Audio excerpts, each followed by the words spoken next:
अस्सलाम वालेकुम। प्रोग्राम सियासी जायचा में खुश आमदीद। मैं हूं शफकत अली और हमारे साथ मौजूद हैं एस्ट्रोलॉजर मलक महबूब साहब।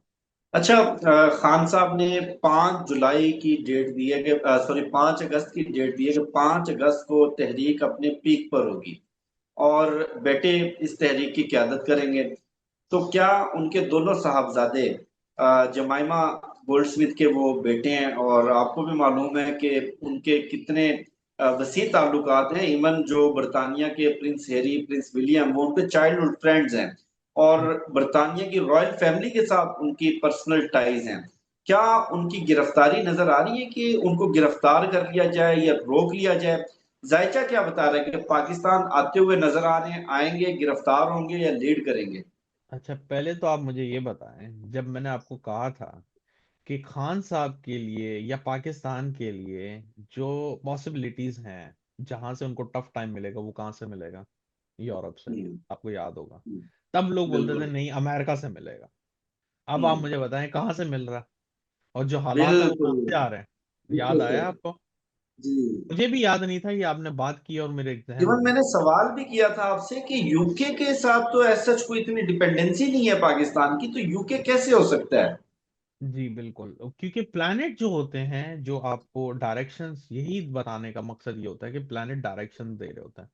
तो जो हम्म। डायरेक्शन मुझे दिख रही थी वो यूरोप दिख रही थी। मुझे अमेरिका से कुछ भी नहीं दिख रहा था कि अमेरिका आके खान साहब को बाहर निकालेगा। पहले अमेरिका के वो ट्रम्प के ऊपर इन लोगों का था बहुत एनएसआर के, ट्रम्प के बहुत अच्छे ताल्लुकात हैं, वो निकालेंगे। मैंने आपको पहले ही कहा था, ट्रम्प की तरफ से आप ये फैसिलिटीज नहीं सोचें कि वो इमरान खान को देने वाले हैं, या वो पाकिस्तान को बहुत टफ टाइम देंगे। डेफिनेटली देंगे, मैं नहीं कह रहा हूँ कि वो नहीं देंगे, टफ टाइम देंगे। In terms of Imran Khan वो आपको कुछ भी नहीं देने वाले। ठीक है। अब आते हैं यूके की तरफ से। जी डेफिनेटली, अगर ये वाकई मैं आपको बता रहा हूँ, अगर इनके साहबजादे इधर आ गए तो मामलात इसी तरफ जाएंगे।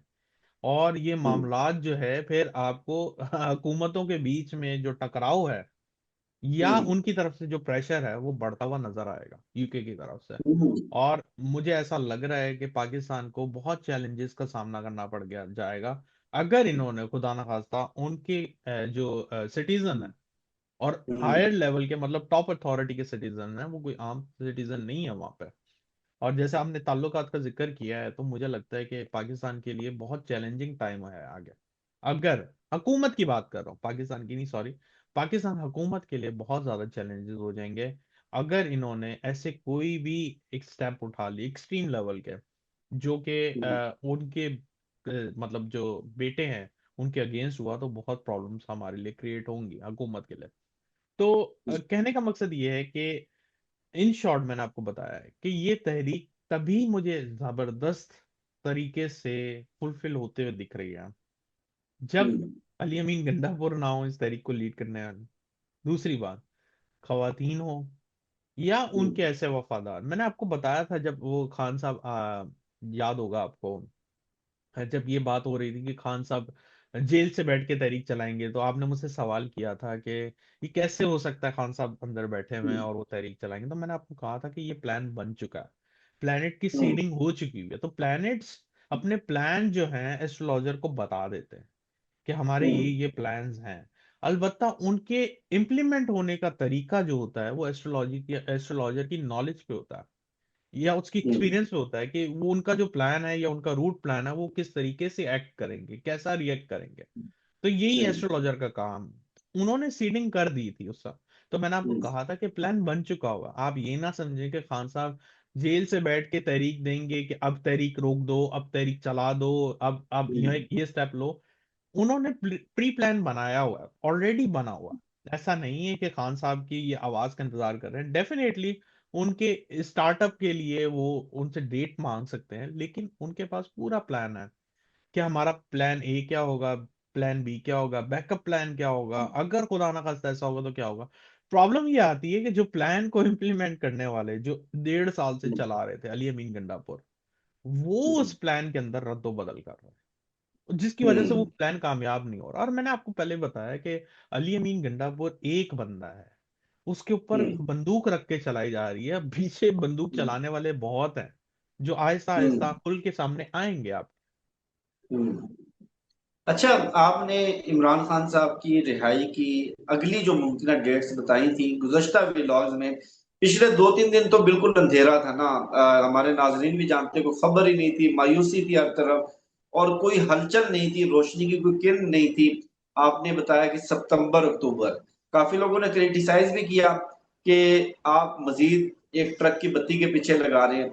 लेकिन अभी 5 अगस्त तहरीक अपने पीक पर होगी, चले 5 अगस्त से भी थोड़ा सा आगे ले जाए, 15-20 अगस्त, तो सितंबर अक्टूबर में कितने चांसेस हैं खान साहब की रिहाई के?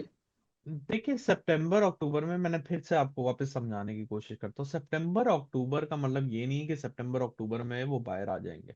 मैंने आपको बहुत हम्म। एक्सप्लेन किया, उनके पास अपॉर्चुनिटीज आएंगी। हम्म। अपॉर्चुनिटी को ग्रैब करना आपका काम है। अब हम्म। सितारों का हम्म। काम ये नहीं है कि वो दरवाजा खटखटाने के बाद वो ये बोले आओ हाँ, मुझे जेल का मार के भी दरवाजा ही बाहर खोल निकाल। लेंगे, आप उठे और सुबह देखें तो जेल का लॉक खुला हुआ है, दरवाजा खुला है, जी, तमाम गार्ड्स गायब हैं, आप वहां से चल के बाहर आ जाएं। एग्जैक्टली ऐसे ही है। तो हम हमें थोड़ा सा समझने की जरूरत है कि अगर आप कहीं जॉब अप्लाई करते हैं तो आप पहले सीवी डालते हैं, फिर वो कॉल करते हैं। वो जो कॉल होती है वो अपॉर्चुनिटी होती है। अब आप फोन ही ना पिक करें, आप उसको अटेंड ना करें, तो और ये बोलें कि वो जो हमारा एम्प्लॉयर है वो घर पर आके हमारे हाथ पकड़ के हमें जॉब पे बिठाएगा, ये पॉसिबल नहीं है। तो इवन इसको एम्प्लॉयर घर आकर जॉब ऑफर भी कर दे तो आप कहें कि नहीं, मेरी टर्म्स एंड कंडीशंस में ये जॉब नहीं है, तो मैं नहीं एक्सेप्ट नहीं कर कर, रहा। तो ये एस्ट्रोलॉजी जो है एक लिमिटेड साइंस है। ठीक है, लिमिटेड नहीं है, एक्चुअली अनलिमिटेड है। लेकिन इसको हम्म। सीखना, 100% इसके ऊपर ग्रिप रखना नामुमकिनात में से एक है। मुझे मैं अक्सर अपने शोज में बताता हूँ कि बहुत बड़े बड़े एस्ट्रोलॉजर हैं, इसमें नो डाउट, कोई शक नहीं है। लेकिन किसी की भी एक्यूरेसी 100% नहीं है, क्योंकि ये इतना वास्ट हम्म। सब्जेक्ट है, इतना वास्ट सब्जेक्ट है कि इंसान अपनी जिंदगी में कवर कर ही नहीं सकता। आपको मैं हम्म। कितनी दफा बताया कि एस्ट्रोलॉजी में बहुत सारे सब्जेक्ट्स हैं। आप हम्म। डिफरेंट डिफरेंट वे में डिफरेंट डिफरेंट सब्जेक्ट को सीखते हैं, फिर उसके ऊपर हम्म। प्रैक्टिस करते हैं। फिर आपको लगता है कि यार अभी ये कमी है, चलो अभी हम जो है इसको बदलते हैं। फिर आप दूसरा हम्म। सब्जेक्ट लेते हैं, फिर उस पर प्रैक्टिस करते हैं, फिर दोनों सब्जेक्ट को हम्म। कंबाइन करके एक प्रेडिक्शन पे लेकर आते हैं। तो जो एस्ट्रोलॉजर हैं या जो सीख रहे हैं उनको समझ में आ रही होगी मैं क्या बातें कर रहा हूँ। लेकिन हम्म। फिलहाल 100% एक्यूरेसी नामुमकिनात में से एक है। हम्म। अच्छा, आपके ऊपर एक क्रिटिसिज्म है, जो हमारे रेगुलर व्यूअर्स हैं उन्होंने क्रिटिसाइज किया है कि पिछली 2-3 वीडियोस में पाकिस्तान के फील्ड मार्शल, यानी जिनको हम एस्टेब्लिशमेंट कहते हैं, उनसे मुतल्लिक सवाल हुआ, आपने बोलकर आपने कोई ठोस जवाब नहीं दिया। किस बारे में? मैंने सारी चीजें आपको डिटेल में उनके बताई। मुस्तकबिल के बारे में, कब वो घर जाएंगे, कब उनका टेन्योर पूरा होगा, और सबसे बड़ा सवाल ये कि पाकिस्तान की 25 करोड़ अवाम के सितारे एक तरफ, चंद लोगों के सितारे एक तरफ, ये भी बड़ा एक इंटरेस्टिंग सवाल आया था। 25 करोड़ अवाम के सितारों पर चंद लोगों के सितारे हावी हो चुके हैं, उनके जायचे हावी हो चुके हैं। देखें, बात यह है कि हावी कुछ भी नहीं हुआ। हावी प्रॉब्लम है हमारे पाकिस्तान का जायचा। मैंने आपको लास्ट भी वीलॉग में बताया था। जहां आप रह रहे हैं वहां का जायचा स्ट्रांग होना बहुत जरूरी है।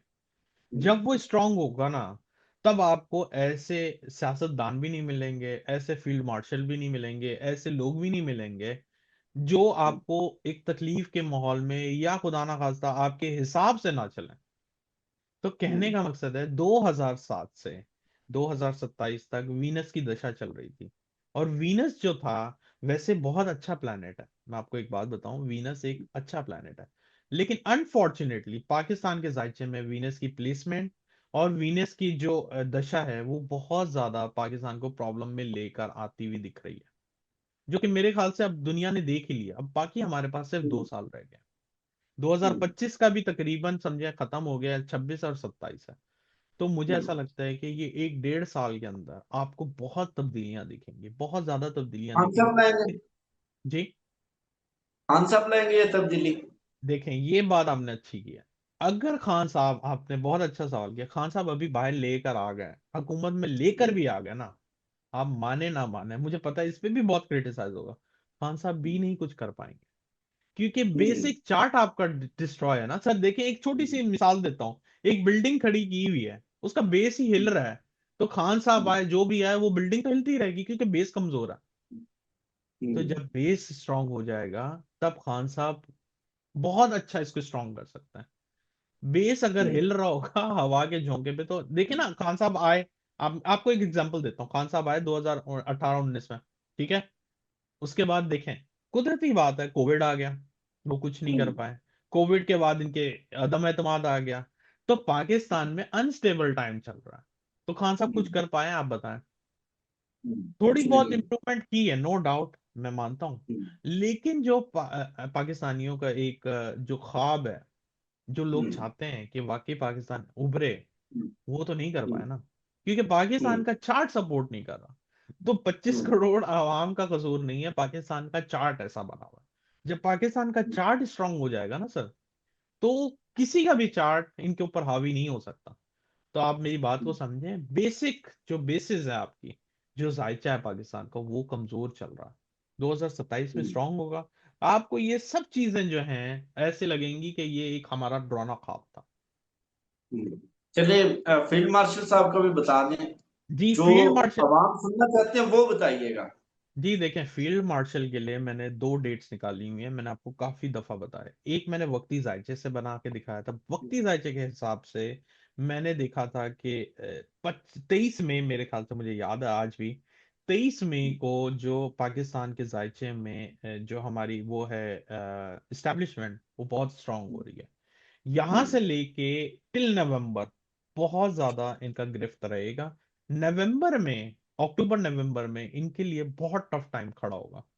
हम्म, और जो उनका एक जायचा जो मुझे मिला है, हम्म, उसके हिसाब से ऐसा लगता है कि टिल जून 2026 उसके बाद जो है वो एक ऐसे सफर में निकल जाएंगे, एक आइसोलेशन के पीरियड में जाएंगे। जैसे कि लोगों ने कभी इनका, जैसे हमने वो काजी फाइज ईसा का नाम सुना था एक वक्त में, गुमनामी टाइप में चले जाएंगे। एग्जैक्टली। तो ये 2 डेट्स हैं। अब देखें 2 डेट्स में से कौन सी डेट काम करती है, लेकिन मुझे बड़ी उम्मीद है कि नवंबर में एक डिसाइसिव एक्शन होने वाला है। आपसे आखिरी सवाल, हमारे जो एक व्यूअर का सवाल भी था, उनकी फरमाइश भी थी, इकॉनमी, स्टॉक एक्सचेंज और बिजनेस के बारे में अगर थोड़ा मुख्तसर सा बता दें, लोगों को कोई मशवरा दे दे, जायचा क्या बता रहा है। देखें, ये महीना स्टॉक के लिए अच्छा नहीं है। इसमें क्राइसिस हम्म, आएगा, टर्न डाउन करेंगे स्टॉक में, एक करेक्शन बहुत बड़ी हम्म, एक्सपेक्टेड है। मैं अमेरिकन स्टॉक्स को लेके चल रहा हूँ जी, क्योंकि अमेरिकन स्टॉक्स को पूरी दुनिया फॉलो कर रही होती है, मैं अमेरिकन हम्म, स्टॉक्स की बात कर रहा हूँ। तो उसके हिसाब से मुझे लगता है ये महीना जो है स्टॉक्स के लिए जरा डिफिकल्ट होने वाला है। अलबत्ता मुझे ऐसा लगता है कि बिटकॉइन में कोई रैली आ सकती है, मतलब बिटकॉइन ऊपर की हम्म, तरफ जाता हुआ दिखेगा आपको। But make hmm, sure please, मेरी एस्ट्रोलॉजी के ऊपर आप कोई डिसीजन ना लें, आप फाइनेंशियल एडवाइजर से एडवाइस लें, क्योंकि एस्ट्रोलॉजी एक डिफरेंट लेवल पे काम करती है, और जो हम्म। एडवाइजर होते हैं वो टेक्निकल चीजों पे काम करते हैं। तो प्लीज इस दोनों को मिला के अगर आप करेंगे तो डेफिनेटली फिर आपके लिए फायदेमंद होगा। लेकिन एक चीज के ऊपर आपसे सुन के कि हाँ ये बढ़ेगा ये घटेगा इसमें चढ़ जाए, तो ये खतरनाक होता। बहुत शुक्रिया मलक महबूब साहब, आपके कीमती वक्त का। मुझे शफकत अली को, मलक महबूब साहब को दीजिए इजाजत। वीडियो के वाले से फीडबैक जरूर दीजिएगा। अपना बहुत ख्याल रखिएगा। इंशाल्लाह आपसे होगी फिर नेक्स्ट वीडियो में मुलाकात। अल्लाह हाफिज।